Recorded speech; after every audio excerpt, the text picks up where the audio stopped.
5 দিনের সফরে বাংলাদেশে এসেছেন জাতিসংঘের আন্তর্জাতিক অভিবাসন সংস্থার মহাপরিচালক অ্যামি পোপ। রোববার সকালে ঢাকার হজরত শাহজালাল আন্তর্জাতিক বিমানবন্দরে তাকে স্বাগত জানান আইওএম এর বাংলাদেশের প্রধান আব্দুস সাত্তার ইসব ও পররাষ্ট্র মন্ত্রণালয়ের কর্মকর্তারা।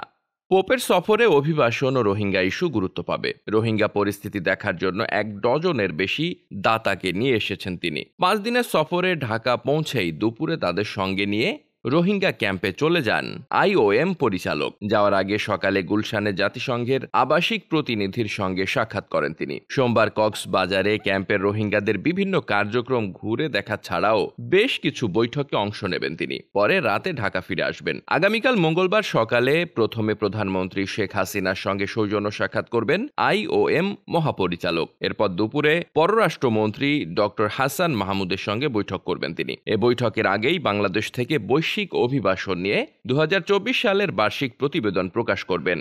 এছাড়া ভবিষ্যৎ অভিবাসন নিয়ে একটি আলোচনা সভায় যোগ দেবেন।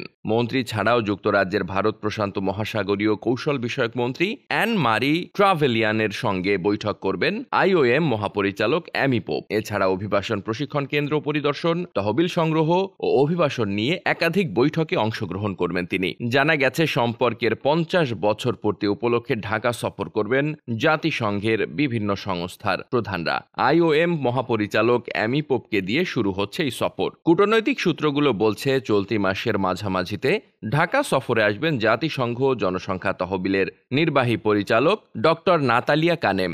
এছাড়া এ মাসের শেষের দিকে ঢাকায় আসার কথা রয়েছে আন্তর্জাতিক মেরিটাইম অর্গানাইজেশনের সেক্রেটারি জেনারেল আর্সেনিও ডমিঙ্গুয়েজের। Desk report, বার্তাবাজার।